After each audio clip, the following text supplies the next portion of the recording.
जंगलમાં રહજે આમ आदिवासी जंगल रखवाला रे।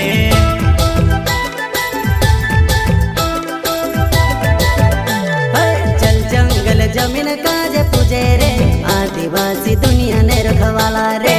बाप देव खतरी काज पूजे रे आदिवासी सबसे निराला रे।